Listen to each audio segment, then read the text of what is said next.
Standard Chartered slashes jobs. Shares sink off shock of quarterly loss. The headlines for the emerging markets-focused bank have been dire of late. But what got one of the once most promising establishments in this situation? With me to discuss is James Bevan, Chief Investment Officer with CCLA. James, the London-listed bank has launched a £3.3 billion rights issue as it bids to refocus its business. Now, this is a move that reports suggest will result in up to 15,000 job losses. What's made it come to this?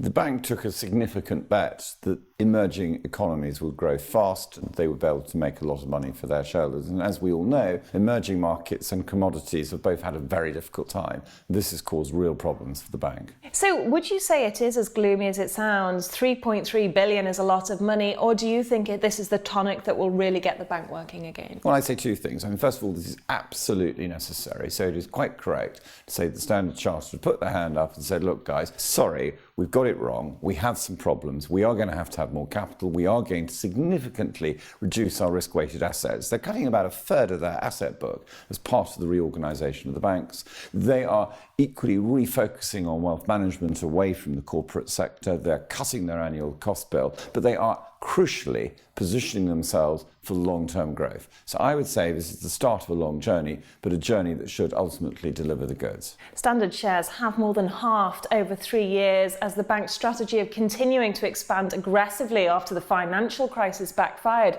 So can it realistically recover from this? Oh, absolutely. It's just going to take quite a long time to come through. Well, Bill Winters, of course, took over the helm in May this year.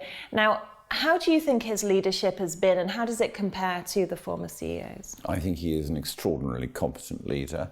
And I think in contrast to the prior regime, he is much more focused on risk, the calibration of risk and the control of risk. And I think that is critically important in the very difficult times that lie ahead. Well, as you mentioned, the bank has also put new risk management procedures in place to cover its commodities operations and exposure in China and India.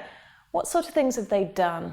Well, they've done two things. First of all, they have reduced the overall scale of their activity, so they're going to be much more circumspect about the number of deals in which they participate. The second issue is that they are far more focused on wealth management within these regions, and therefore they're looking for fee income that will be recurring rather than margin income, which is very risky. Now, yes, emerging markets have, of course, slowed. We've all seen what's happened to China of late. But compared to the Western markets, they've still been doing very well. So I don't really understand why this bank has struggled to the extent it has. China is the poster child of emerging economies, developed three bubbles. It had a bubble in property, such that house prices in Shanghai rose to over 20 times average earnings. There was a bubble in investment, meaning that they created factories that produced goods that nobody would then buy, and hence we've had regional deflation.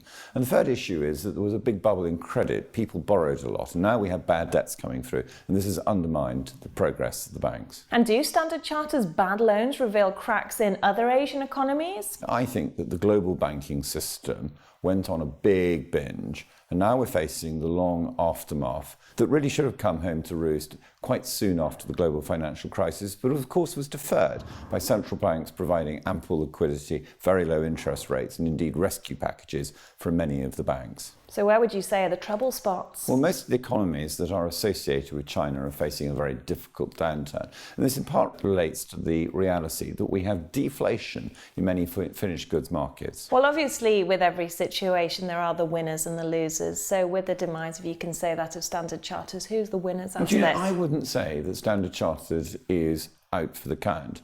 I'd say that it has battened down the hatches, it is reorganising itself, and it will emerge highly successful in the years to come. For now, in global banking terms, I would say that if you asked me to pick a single name, it'd have to be Wells Fargo.